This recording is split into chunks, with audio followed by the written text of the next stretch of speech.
Hello everyone, welcome to another edition of Sector 5. I am your host, as always, Cody the Hangman Heinzman, and SmackDown has ended, and also, if you haven't noticed, I'm not in my usual environment. I am currently down in Summersville for a men's retreat, so I'm still going to get the predictions out for you. So, Payback, this Sunday. Let's get them started. First, we have the pre-show, El Torito versus Hornswoggle. El Torito versus Hornswoggle in a mask versus hair mask match. Loser loses that. So, personally, I think Hornswoggle's going to lose and lose his hair. Because WWE seems to have some respect in masked heroes. So, I see Hornswoggle losing his hair.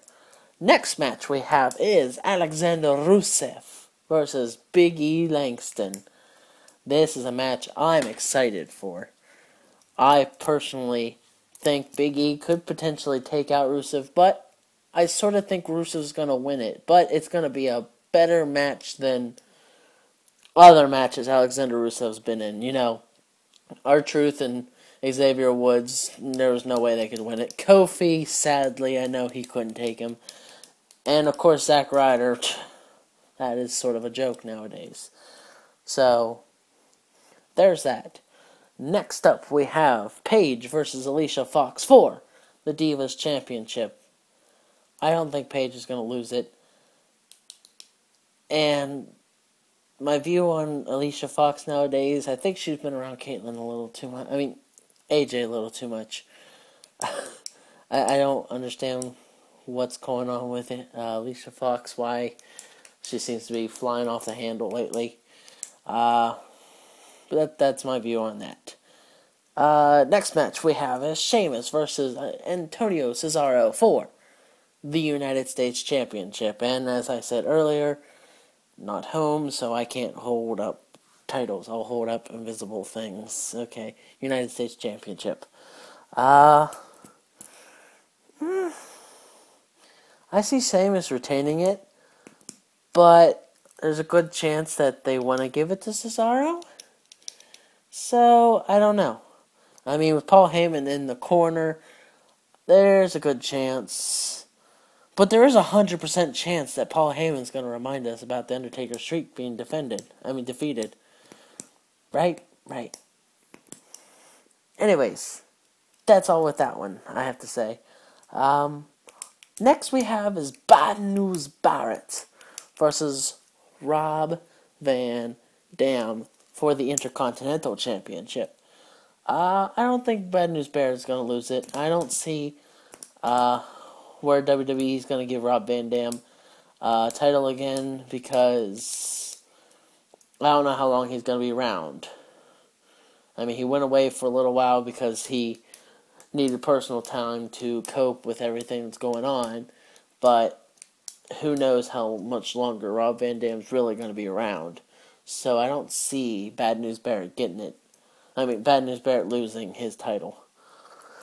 So that's all I have to really say about that. Up next we have John Cena versus Bray Wyatt in a last man standing match.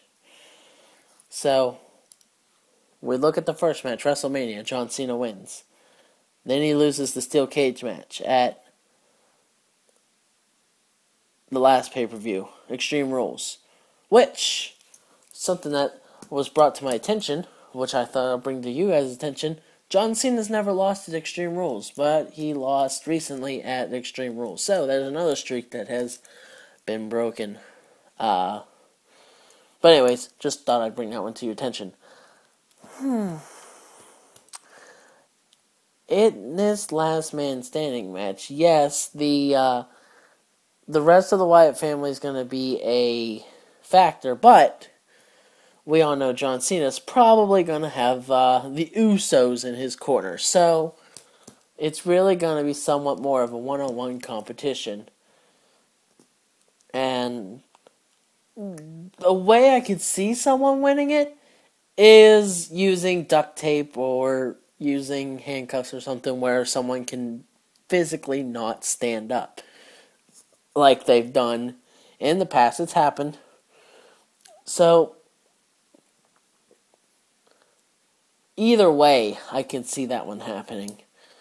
More or less Bray Wyatt doing it, but Cena has stooped that low sometimes, and I say it's a little low because it's a little bit dirty, but that's how I can see this match ending, is someone being like duct taped or handcuffed to where they can't stand up for a 10 count.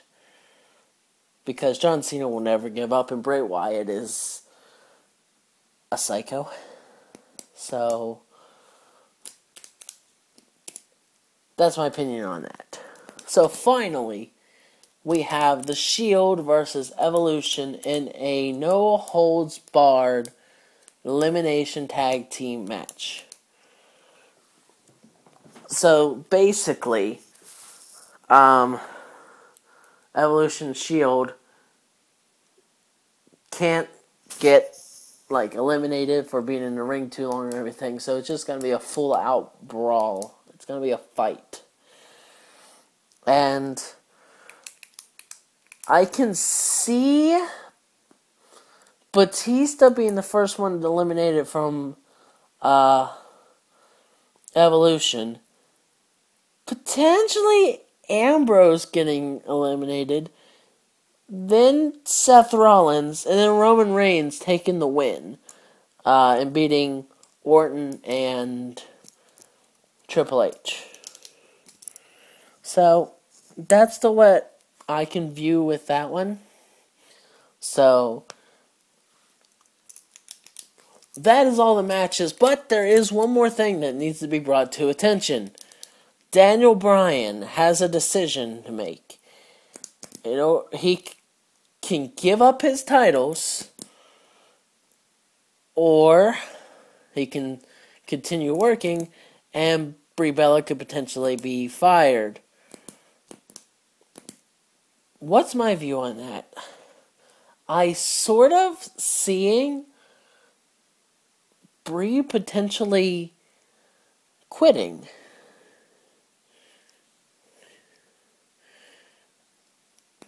I can understand. The way I look at it is, I can see Brie Bella being like, you're trying to use me as leverage. You're not going to be able to. I quit.